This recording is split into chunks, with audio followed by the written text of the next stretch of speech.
Moi! Me ollaan tänään täällä Porin yliopistosta kouluttamassa meidän tekoälyä. Tää tekoäly tulkitsee sun tunteita kypärän avulla ja heijastaa ne erilliselle näytölle, niin kuin prosentteina. Tää on kuitenkin prototyyppi, niin tässä voidaan pientä hämminkää välillä. Eiköhän mennä tutkimuspaikalle.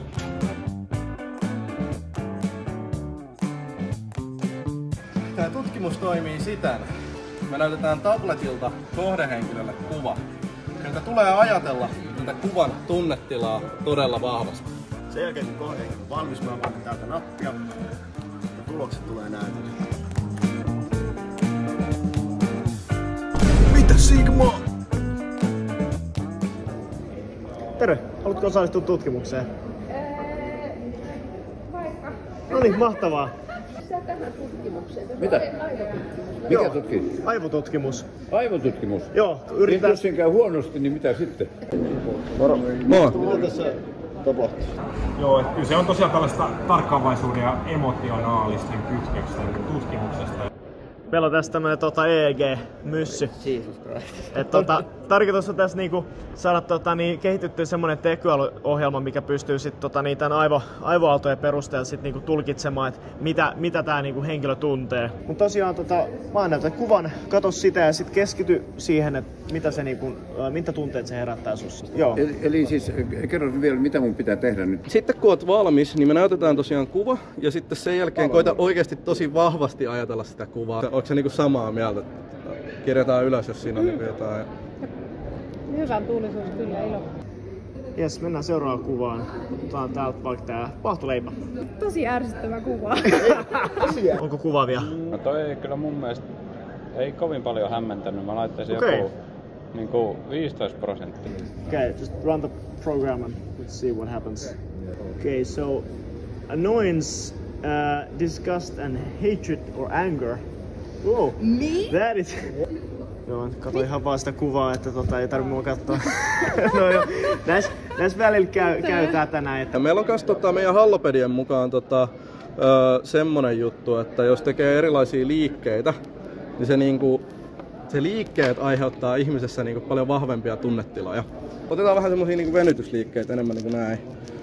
Niin niinku alas kun pääsee ja sitten sen jälkeen niin ylös taakse ja sitten silleen muutaman kerran tosi nopeasti silleen tälleen näin.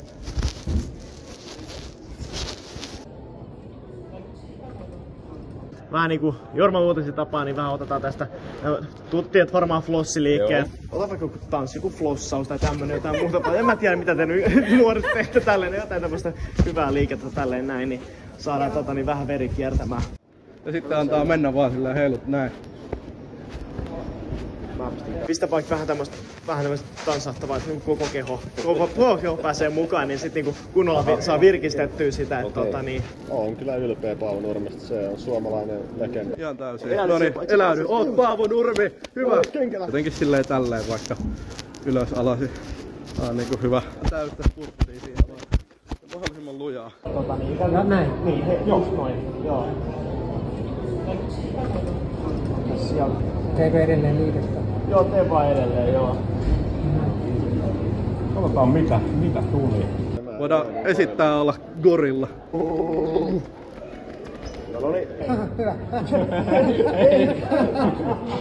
Kaunis vieras, onnellinen. Toi on kyllä hyvä. Yeah. It might be the hair also. Yeah, it could be the hair. We'll run another test. Otetaan täältä hei vielä toi koneinsinöörikillä vähän niinku maskotti toi gorilla tohon. Noniin, mä laitan täällä. Tässä on ihastunut. Koetko sä nyt jotenkin ihastuttunut? No mä nyt laittanut kun on ton vieressä ja se on semmonen niinku nalle. Se on vähän niinku iso nalle. Niin. Joo, no toikin on vielä ihan uusi prosessi, että se on vähän niinku, että silleen, se mitä tonne tulee, niin se on vaan vähän semmonen yritys ja eihän sitä niinku yrittänyt täysilleen paistata. Miten vaikuttaa? Okei, mielenkiintoista. Täällä täyskäännös tuli tohon. Vähän nyt oikeet, no joo. Kiitos. No, excitement or arousal. Okei, nyt se meni ihan ilmeisesti. Me Pitäisikö me... No niin, tietenkin. Siinä tietenkin jo. Ei, me ei tuomita. Sitten ne indusoi sit näihin käämeihin tuossa antureissa tämmöiset nablavirtaukset. Ekat pari kierrosta on järkevää, sitten sen jälkeen se lähtee tekemään vähän omia. Et kun tää tekoäly vähän niinku ikään kuin edellisen kierrosten pohjalta vähän niinku sit jatkaa sitä, integroi tätä eteenpäin, että se on Okei, sä varmaan tiedät tämän sanan vähän eri kontekstissa, mutta skipidi-efekti. Niin oikeastihan se tarkoittaa tieteessä, lääketieteessä ja tietotekniikassa tarkoittaa sitä, että kun tekoäly nimenomaan integroi niinku edellisten integraatioiden perusteella ne seuraavat päätelmät, niin sit siinä nämä asynkroniset hyperparametrit, ne rupeaa niinku voimistumaan, ja sit jos se pikkasenkaan menee alus väärään suuntaan, niin sit se rupeaa eksponentiaalisesti siitä tälleen. Ketä teekkarit ovat? No te. Me ollaan teekkareita. Tää oli tämmönen teekkarijäynä. Tää oli tosiaan siis teekkarijäynä. Tosi hyvä. Ei olla oikeita aivokotkijoita tosiaan. Hyvä. Tästä on tosiaan, mä otan korvettiakin mukaan. Ja hyvä ole. Joo, tää oli hyvä. So now we have so this is actually just a prank. Technology students of teekkaris. Mutta hei, kiitos osallistumisesta, että toivottavasti edes vähän piristi päivää. Piristi. No niin, onpa hyvä. Onpa hyvä.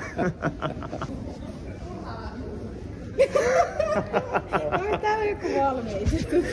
Että tosiaan, tämähän oli teekkarijäynä. Eli ei voi oikeasti mitään aivotutkimusta tässä tehdä. Joo, tää on ihan aito. Niin sinänsä tässä on aitoa teknologiaa mukana, mutta täysin väärin käytettynä. Joo, mahtavaa. Tekoälyn käytössä sit, niin kun ihmisten aivotoiminnan tulkitsemiseen. No onhan se.